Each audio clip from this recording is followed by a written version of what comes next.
अलमारी खोलो देवियों, और तुम्हें साड़ी आज कौन सी पहननी है इसके लिए आधा घंटा फैसला करने में लग जाए तो समझ लो जरूरत से ज्यादा है। इसलिए इन्हें वहां जाना चाहिए जहां इनकी जरूरत है, उन तनों को ढकना चाहिए। इसलिए मेरे पास अन्न अगर नालियों में बह रहा है तो ख्याल करो कि इसी अन्न को कूड़े के ढेर पर छोटे छोटे बच्चे चुन चुन के अपने पेट की आग बुझाते हैं।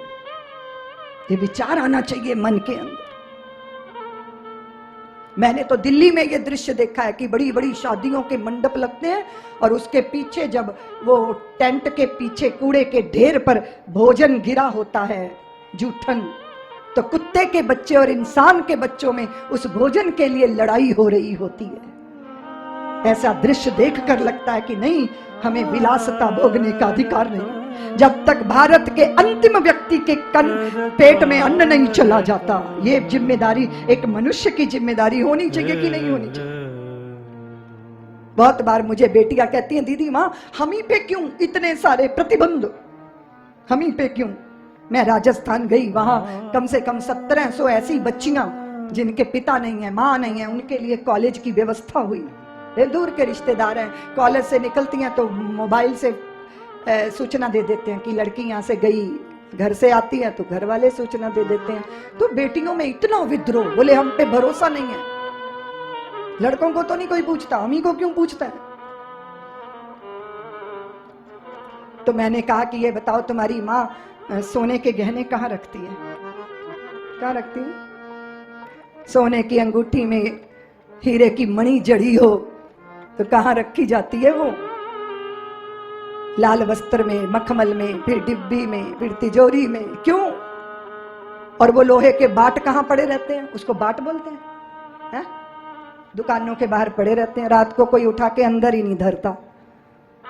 तो ये पुरुष तो लोहे के बट्टे हैं, कहीं भी पड़े रहे, तुम तो हीरे की कणी हो, तुम्हारी चिंता नहीं की जाएगी क्या? ये तुम्हारा गौरव है, ये तुम्हारी गरिमा है। अब तुम ना मुझसे नाराज हो जाना, हो भी जाओगे तो क्या है, आज तो कथा का आखिरी दिन है, हम तो चलते रहा में।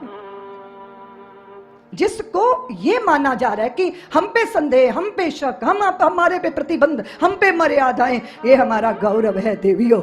बच्चियों, सौभाग्य है तुम्हारा कि तुम देर से घर आओ तो तुम्हारी चिंता करने के लिए इतने तुम्हारे अपने हैं, क्योंकि उन्हें पता है कि शारीरिक और मानसिक दृष्टि से तुम्ही को भुगतान करना पड़ेगा अगर कुछ भी ऊंच नीच हो गई तो। संदेह नहीं किया जाता, प्यार है, चिंता है उसके कारण। इसलिए चीजों को बिगाड़ के जो परोसा जा रहा है। भारत की स्त्रियां तो बंदनी है। मैंने कहा जितना राज भारत की स्त्रियां घरों में कर रही है ना, दुनिया में कहीं ऐसा दृश्य देखने को मिलता नहीं। ये बाहर चाहे जितना मर्जी सीना तान के चले, घर में तो भीगी बिल्ली बनकर घुसते हैं। तुम्हारे ही निर्णय चलते हैं ना घर में, और अगर नहीं चलते तो फिर सास तो बहुओं पे अत्याचार कर ही नहीं सकती। दादियों की घर में चलती है, सासों की घर में चलती है। पति हमेशा पत्नी की तरफ मुख देख के देखता है कि मूड अच्छा है कि नहीं है। भारी इज्जत, भारी सम्मान, और छोड़िए दुनिया भर के पाप आपके बिना कर सकते हैं आपके साथी, लेकिन जब भी पुण्य करना होगा तो साथ में धर्म पत्नी होनी चाहिए। देखो हमारे मुख्य यजमान बैठे हैं पत्नी को लिए, और शायद ही 7 दिन जितना संग रहे हैं कभी इतना साथ बैठे होंगे। धर्म ही जोड़ता है, वही साथ बैठाता है। और इस कार्य के लिए अगर कोई राम भी है तो भी उनको अधिकार नहीं अकेले यज्ञ करने का। जानकी नहीं है तो स्वर्ण की जानकी, उसकी प्रतिमा वाम भाग में स्थापित होती है, तब यज्ञ का अधिकार मिलता है। इससे ज्यादा और सम्मान क्या होगा देवियों कि यहाँ प्रभु को भी पुकारा जाता है तो पहले उनकी भारिया सीता राम, राधे श्याम, गौरी शंकर, पहले कृष्ण राधा नहीं, पहले राधा कृष्ण, पहले राम और फिर सीता नहीं, पहले सीता फिर राम। बड़े उद्धारक आए हिंदू स्त्रियों का उद्धार करने के लिए। ये हमारे घरों को चौपट करने घूम रही हैं पूतनाएं। कभी ख्याल किया? जो वैदिक संस्कृति है उसका अनुगमन करो, उसकी महिमा को समझो। सीता तुम लक्ष्मण रेखा को पार मत करो, जैसे भी हो अपने मन का संवरण करो, क्योंकि आज लक्ष्मण जैसे देवर नहीं मिलने वाले। मैं आपसे निवेदन कर रही थी कि ये लीला हुई और जानकी का अपहरण करने के लिए साधु बनकर आया था रावण। मृग लेने के लिए भगवान गए थे, लखन को विवश करके जानकी ने भेज दिया था और फिर लक्ष्मण रेखा पार की थी, स्वर्ण की कामना की थी और स्वर्ण की नगरी लंका नगरी में पहुंच गई जानकी। इसका अर्थ है कि तुम किसी चीज को शिद्दत से अगर चाह लो तो वो जरूर मिल जाएगी। जो इच्छा करिए मन माही, हरि प्रसाद कछु दुर्लभ नाय। आप जो चाहो, लेकिन हमें पता ही नहीं कि हम चाहते क्या हैं। पता है कि हम चाहते क्या हैं? कल्प वृक्ष के नीचे, उसको पता नहीं है कल्प वृक्ष है। हाय राम, मैं तो बड़ा भूखा हूं। व्यंजन प्रकट हो गए, खूब खाया। कहते हैं इतना खा लिया, अब तो नींद आ रही है। शैया प्रकट हो गई, लेट गया, नजर गई चारों तरफ। फिर सोचते हैं अरे सेवक होते तो जरा पैर दबा देते। सेवक प्रकट हो गए, पैर दबाने लगे, नजर गई जंगल में। तो कहता है हाय राम, ये तो बड़ा घोर जंगल है, अगर शेर आ गया तो तुरंत शेर प्रकट हो गया। मूर्ख कल्प वृक्ष के नीचे बैठा है, जो इच्छा करेगा सो ही हो जाएगी। इसलिए कम से कम इच्छा तो अच्छी करो, हाँ, कल्पनाएं तो अच्छी करो। कल्पना ही करनी है ना। हाय हाय हाय हाय हाय हाय। किसी ने कहा ये क्या कर रहा है? बोले भोजन कर रहा हूं। अरे भोजन कर रहा है? हाँ। बोले लाल मिर्च खा रहा हूं। मैं तो जब कथा में आती हूँ, जब कथा से जाती हूँ, लाल मिर्च के ढेर ही ढेर देखती हूँ। फिर लगता है हे भगवान, ये देश इतनी लाल मिर्च खाता है। वो कहता है मैं लाल मिर्च की चटनी खा रहा हूं। वो कहता है दिख तो नहीं, भोजन तो नहीं है तेरे हाथ में। कहता है कल्पना का खा रहा हूं भोजन। कल्पना की रोटी, लाल मिर्च की चटनी और सिस्कार है, मुंह जल गया। तो उसने कहा जब कल्पना की खानी है तो खीर पुए खा मूर्ख। अब कल्पना ही कर रहे हो तो ढंग की कल्पना करो। कोई कल्प वृक्ष नहीं है, आपका मन ही कल्प वृक्ष है। अगर तुम सन्नद्ध हो जाओ, कल्पना करो, संकल्प करो, तो तुम्हारे ही अंतर में इतनी क्षमता है कि तुम अपने संकल्पों की पूर्ति कर सकते हो। इसलिए अपने स्वामी विवेकानंद को याद करो।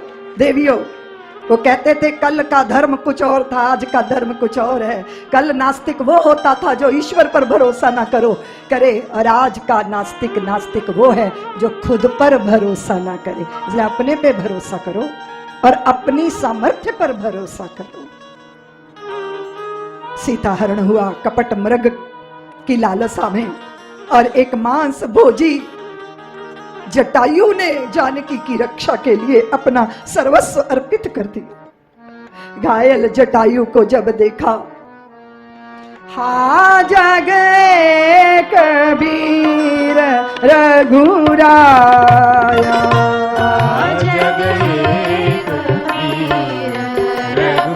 सीता विलाप कर रही है।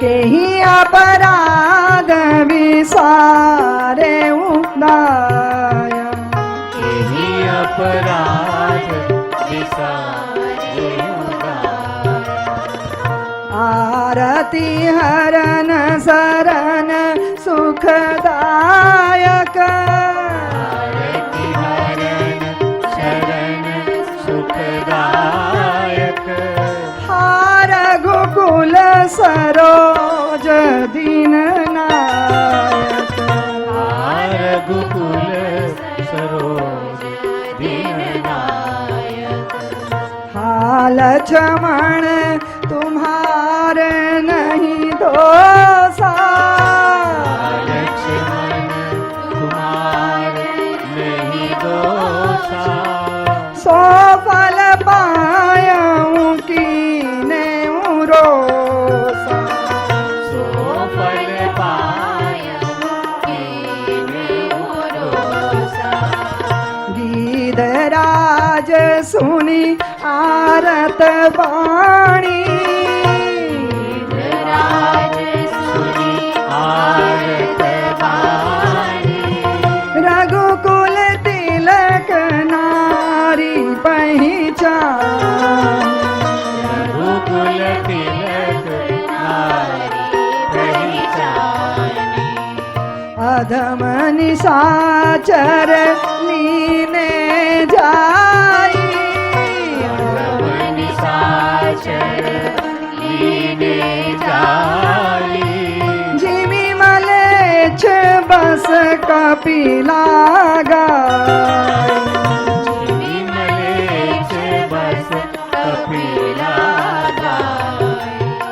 बाबा ने जो उपमा दी है, जानकी ऐसे रावण के चंगुल में है जैसे किसी मलेच्छ के हाथ में गौ माता।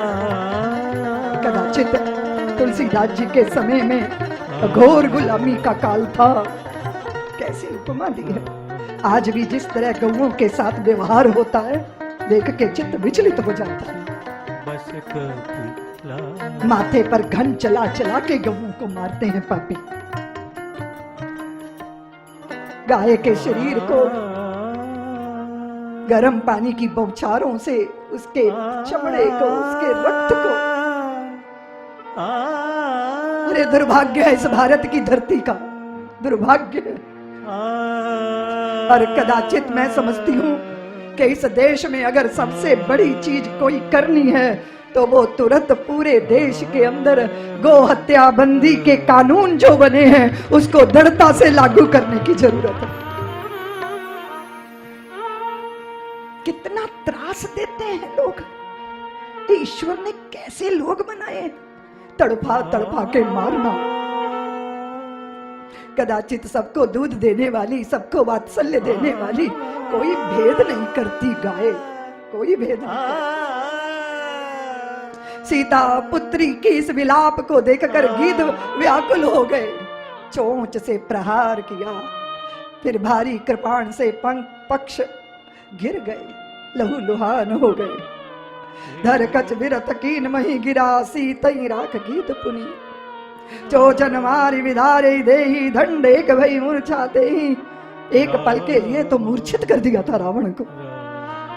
तुम चाहे कितने भी छोटे साधनों के साथ हो, लेकिन सत्य के पक्ष में संघर्ष करना तुम्हारी जिम्मेदारी है। जो लोग कहते हैं हम तो निष्पक्ष रहते हैं, वो किसी काम के नहीं है। तुम्हें धर्म के पक्ष में खड़ा ही होना होगा।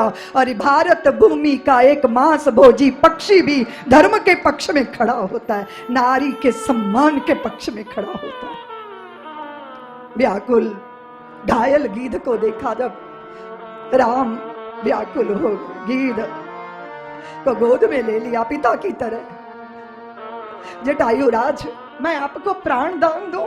नहीं राम, इससे बढ़कर मेरा सौभाग्य क्या हो सकता है कि मेरे प्राण तुम्हारी गोद में जा रहे हैं। अरे ऐसी मृत्यु पर तो हजार हजार जिंदगियां कुर्बान की जा सकती हैं। सामगात विशाल भुजचारी, स्तुति करत नयन भरी बारी।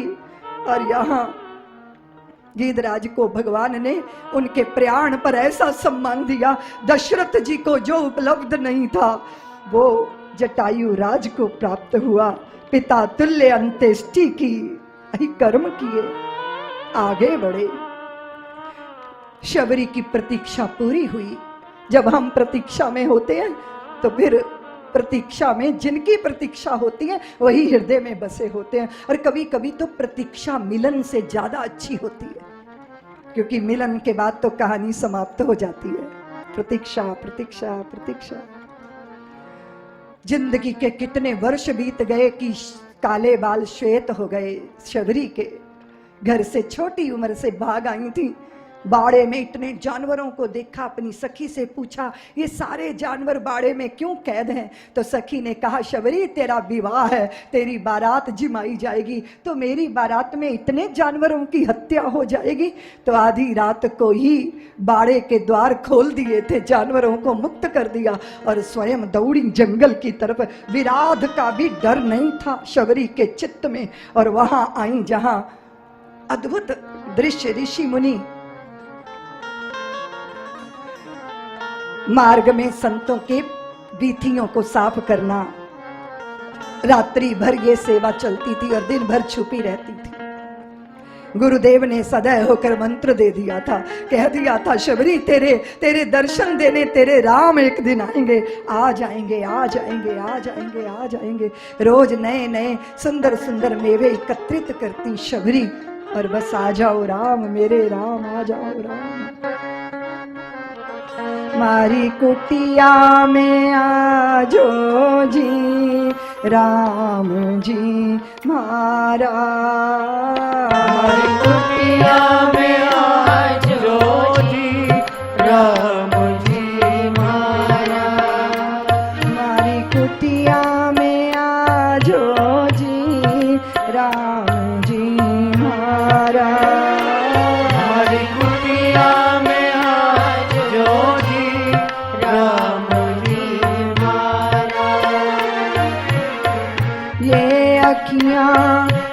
दर्शन की प्यासी निस दिन याद निहारी। ये अखियाँ दर्शन की प्यासी निस दिन याद तुम्हारी। पल छिन कबही बाट निहारूं आवो अवध बिहारी। आवो अवध बिहारी, आवो अवध बिहारी। मारी कुटिया में आजो जी राम जी हमारा। मारी कुटिया में आजो जी राम जी हमारा। और एक दिन प्रतीक्षा पूरी हुई। राम जब शबरी की कुटिया के सम्मुख आके खड़े हुए तो धन्य हो गई शबरी। भगवान के चरणों का प्रक्षालन मिथिला में हुआ जल से, गंगा के तट पर हुआ। केवट ने गंगा जल से चरण धोए और आज शबरी के आंगन में अश्रुओं का जल है और शबरी के आंगन में भगवान के चरणों का प्रक्षालन। ताहि देई गति राम उदारा शबरी के आश्रम पगधारा। ताहि देई गति राम उदारा शबरी के आश्रम पगधारा। शबरी देख राम ग्रह आए मुनि के वचन समझ जिए जाए। गुरुदेव ने कहा था उनकी वाणी सत्य हो गई। बेर खाए भगवान ने और फिर अद्भुत उपदेश। प्रथम भक्ति संतन कर संगा। हाँ, संत मिल जाए तो धन्य हो जाता है जी। अगर आपकी कथा में रति हो गई तो आप धन्य हो गए। आपको कथा श्रवण करना अच्छा लगता है। मुझे साध्वी सत्यप्रिया ने कहा कि दीदी माँ कुक्षी की बहनें 11 बजे मंडप में आकर बैठ जाती है। ये कथा में रति है, कथा सुनने की लालसा चित्त के अंदर। गुरु पद पंकज सेवा तीसरी भक्ति अमान चौथी भगति मम गुण गण करई कपट तज गान। कितना सुंदर है कि प्रभु के गीत गाते रहो, प्रभु को गुनगुनाते रहो, वो हमारे अंतर मन को उद्वेलित करते रहे। मंत्र जाप मम दृढ़ विश्वास। जो गुरु ने मंत्र दिया उसका रात दिन जप करना चाहिए। बहुत सारे लोग कहते हैं कि दीदी माँ हम मालाएं गिनते हैं। अरे हमने कहा धन कमाने में तो गिनते नहीं कि इतना हो गया। ये तो अविनाशी धन है। नश्वर पदार्थ ही दिन रात जोड़े, नहीं हरि भजन धन कमाया है प्यारे। कहाँ तूने जीवन गवाया है प्यारे, तेरे घट में सब कुछ समाया है प्यारे। पंचम भजन जो वेद प्रकाशा, छठ दम शील विरति कर्मा, निरत निरंतर सज्जन धर्मा, सातम सम मोहि मय जग, चराचर सृष्टि में भगवान का दर्शन। ये सारी खुदा की खलक मेरी तस्वीर के दाने हैं, नजर से फिरते रहते हैं, इबादत होती रहती है। ये सोनी सोनी सूरतों वाली मेरी माला के मन के हैं, देखता जाता हूं इबादत होती रहती है। और याद रखना जो दिल में होगा वही वाणी से निकलेगा, मुख से तो वही निकलेगा ना। बोलो ना। आज महफिल में सब मिलकर बैठेंगे लेकिन मुख पे तो वही आएगा जो दिल के अंदर होगा। तो दिल में क्या है? वो मित्र के घर गया, मित्र ने कहा रे अभी आप आए। अरे आप आने से पहले मुझे बता तो देते कि आप आने वाले हो। अब आप आ गए, क्यों भाई? मुझे देख के प्रसन्नता नहीं हुई? हाँ बहुत प्रसन्नता हुई, लेकिन मैं अभी अभी अभी अभी ससुराल के लिए निकल रहा हूं और आप अगर मुझे बता देते तो मैं आता 1-2 दिन के बाद प्रोग्राम बनाता। चुप, कोई बात नहीं, कोई बात नहीं, चलो मेरे साथ आप ही चलो ससुराल। अच्छा ससुराल तुम्हारे साथ कैसे चल दूं? मैं वैसी व्यवस्था करके नहीं लाया ना। तो ऐसा करो ना, मेरे कपड़े पहनो, मेरे वस्त्र, मेरा कोट पतलून। अब पता नहीं शादी का जोड़ा निकाल के दे दिया अपने मित्र को और वो पहन के चला ससुराल। ससुराल के घर पहुंचे तो कहता है अब जब से उसने वस्त्र पहने तो मित्र अपने से ज्यादा सुंदर सुनक्खा लगने लगे। अब दिल में मची घट हपड़ थपड़। तो गया वहां ससुराल। अरे अच्छा आपके मेरे मित्र बड़े प्यारे बड़े अच्छे हैं, मेरा बड़ा कहना मानते हैं और अच्छा काम धाम है इनका, फलानी जगह ये रहते हैं, बड़े सुदर्शनी है, अच्छे लग रहे हैं ना। इन्होंने जो कपड़े पहने हैं वो मेरे हैं। मित्र कहता है यार दुश्मनी निकाल रहे हो, ये कपड़ों की बात क्यों कहते हो उनको? उन्होंने पूछा क्या कि कपड़े किसके? अरे बोले यार अंदर कपड़े कपड़े चल रहे हैं इसलिए मुंह से निकल गया, माफ करना, अब नहीं कपड़ों की बात करो। चाचा जी के घर रात्रि का भोजन था, डिनर। चाचा जी ये मेरे मित्र हैं, बहुत अच्छे हैं, बड़े प्यारे हैं, मेरी बहुत इनसे मेरा दिल लगा हुआ है। बहुत सालों बाद आए तो मैंने कहा चलो ससुराल आप भी चलो घूम के आओ, मेरे रिश्तेदारों से मिलो, बड़े प्यारे हैं। कपड़े इन्होंने अपने ही पहने हैं। मित्र कहता है यार तू अच्छा है, कपड़े तो सब अपने ही पहनते हैं, पागल हो गए तू, कपड़ों की बात क्यों कर रहे? अरे बोले भैया बहुत सोचता हूं कि ना बोलूं, मुंह से निकल जाता है। फिर तीसरी जगह गए, बोले ये मेरे मित्र हैं, इनका ये नाम है, फलानी जाति है, फलाना काम है और इतने साल से हमारी मैत्री है। आए थे, मैंने कहा चलो भाई मेरी ससुराल घूमने फिरने जाते हैं, बाकी कपड़ों के बारे में मत पूछना, उसके विषय में मैं चुप ही रहूंगा। जो दिल में है वो मुख पे आई जाएगी ना। तो हृदय में क्या होना चाहिए बताओ ना? हृदय जैसी कोमल जगह पे कौन होना चाहिए? हृदय में किसका वास होना चाहिए? रात दिन रोकड़ा गिनोगे, कमाई करना बुरी बात नहीं है, पर रात दिन गुना भाग करते रहना अच्छी बात नहीं है। एक बुजुर्ग मुझे मिले, दीदी माँ मैं 80 साल का हो गया, मेरी खोपड़ी चिरवा के देखो, इसमें स्त्रियां ही स्त्रियां भरी हैं। बोले मैं स्त्रियों के विचार से ही नहीं मुक्त हो पाता। मैंने कहा कोई बात नहीं, अगले जन्म में स्त्री बन जाओगे। बोले मैं क्या करूं? तो मैंने कहा कि आप ऐसा किया करो, माता जानकी के चरणों का चिंतन किया करो। जनक सुता जग जननी जानकी, अतिशय प्रिय करुणा निधान, जाके जुग पद कमल मनावं, तासो कृपा निर्मलमति। निर्मलमति कैसे होगी? इसलिए हृदय में भगवान का सातम सम मोहि मय जग देखा, मोते संत अधिक कर लेखा, आठम यथा लाभ संतोषा, सपने नहीं देखे पर दोषा, नवम सरल सब सन छलहीना, मम भरोस ये हर्ष न दीना। ऐसी नवदा भक्ति, लगता जैसे शबरी को भगवान समझा रहे हैं, तो भगवान ने बाद में शबरी से कहा सोई अतिशय प्रिय भामनी मोरे, सकल प्रकार भक्ति दृढ़। ये 9 भक्तियां तेरे हृदय के अंदर है, इसीलिए भामिनी कहकर शबरी को सम्मान दिया है। और वो खूबसूरती तन की लेकर दिखा रही थी, जो शूर्पणखा जिस शब्द को सुनने के लिए तरस गई थी, भगवान नहीं बोले, क्योंकि भगवान तन की खूबसूरती नहीं देखते, वो चित्त का उल्लास देखते हैं, मन की निर्मलता देखते हैं, बुद्धि की विशालता देखते हैं। किसी का दोष देखना ही नहीं। हाँ कर लोगी, सब सासें तय करें कि बहू का एक भी दोष देखूंगी नहीं। प्याली टूट गई, अंदर प्याली टूट गई, पता नहीं प्लेट टूट गई, हो सकता है कटोरी टूट गई हो। पिता पुत्र को कहते हैं जाके देखो अंदर किसने तोड़े बर्तन, तो पुत्र कहते हैं पिताजी अखबार पढ़ते रहो। बोले मैंने तुम्हें कहा ना उठ के देखो बर्तन किसने तोड़े, तो वो बोला कि माँ ने तोड़े हैं। क्यों? तुमने मेरी पत्नी का नाम क्यों लगा दिया? तेरी पत्नी ने भी तो तोड़े हो सकते हैं, दोनों तो रसोई में।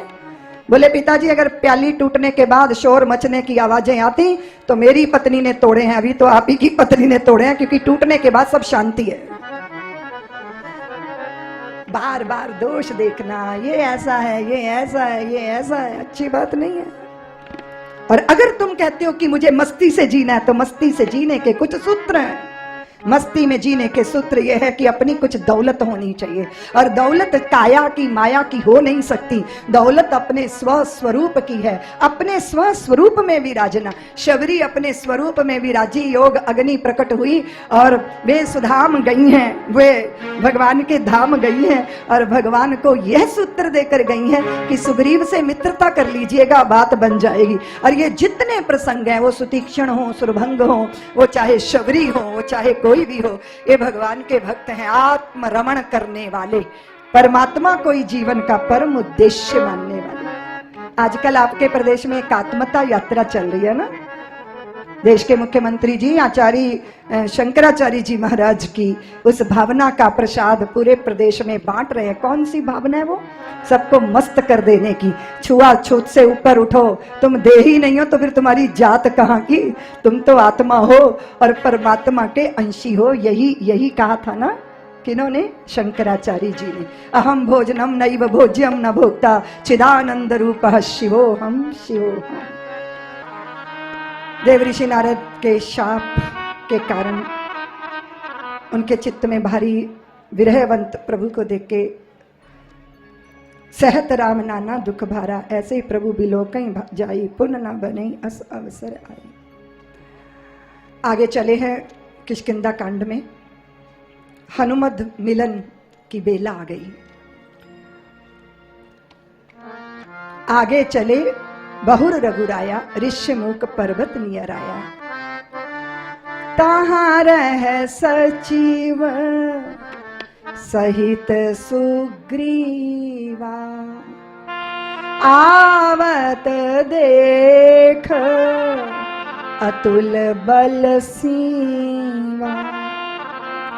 ये जो सुग्रीव है ना, इनमें एक भारी दोष है, इनके चित्त में भय रहता है। तो जिस व्यक्ति के चित्त में भय होता है वो बहुत सारी संभावनाएं खो देता है। आपके पास बहुत गुण है या नहीं है, लेकिन निर्भयता होना भी जरूरी है। बड़ा दुर्गुण भयभीत होना, भगौड़ा होना, पलायन करना, दैन्य और पलायनता। हुआ क्या? उद्धार कैसे हो गया? क्योंकि सचिव हनुमंत लाल जैसे हैं।